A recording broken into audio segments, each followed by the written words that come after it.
First ইনিংসে যে ব্যাটিংটা ওটাই টেস্টের মানে পুরো ইয়েটা গেম টেস্টটা সেট করে দিচ্ছে। বিকজ আপনার ওই জায়গাটায় একটা কালকে দুবার এক জায়গায় বলতেছিল আর কি, শুনতেছিলাম ওটা যে আপনি যদি খুব বেশি ভিতরে ঢুকে যান, মানে খুব বেশি কনজারভেটিভ হয়ে যান, তাহলে কিন্তু ইউ আর ইন ট্রাবল।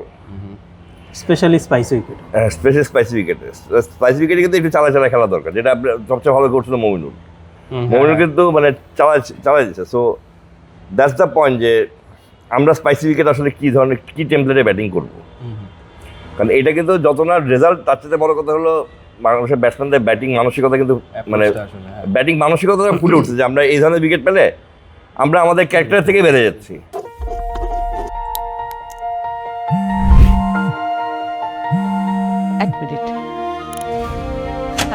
শুরু হচ্ছে ফেস অফ টুমরো, খুঁজছি নতুন অভিনয় শিল্পী।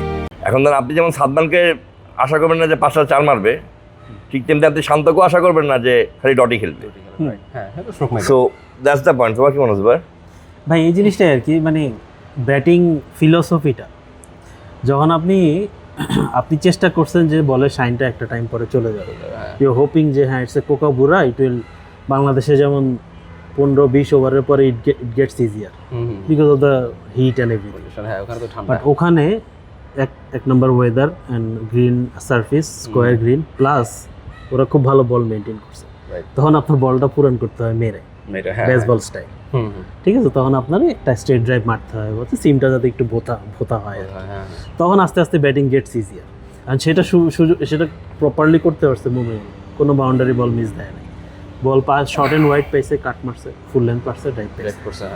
শান্ত ওখানে একটু মানে ওই ট্রেডিশনাল ওয়েতে বলটা ওল্ড হওয়ার, ট্রেডিশনাল ওয়েতে বলটা ওল্ড হওয়ার একটু মানে অপেক্ষা করছে আর কি। ঠিক আছে, লেটস সি। সে নিজেও অ্যাকনোলেজ করে যে আমি এটা আমার ন্যাচারাল গেম না, বাট আমি চেষ্টা করতেছি সামথিং ডিফারেন্ট।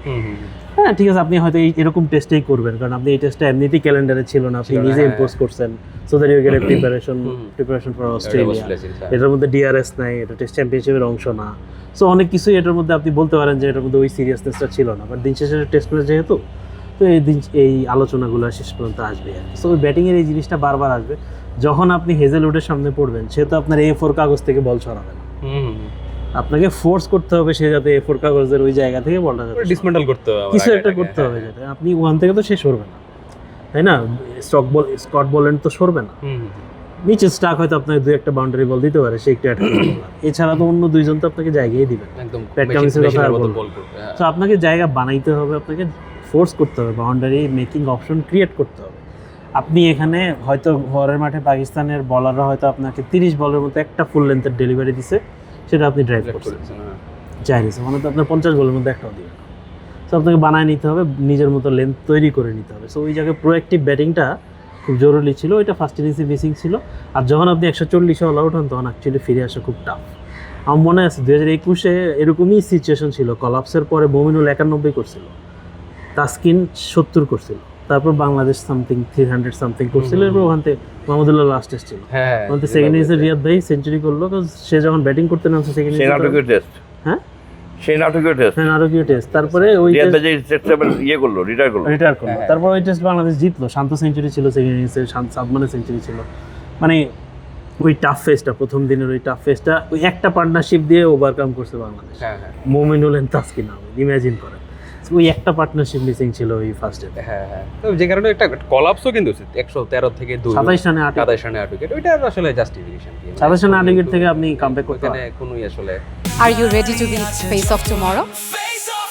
আগামীর তারকা হওয়ার সুযোগ এখনই। রেজিস্ট্রেশন করো faceoftomorrow.show।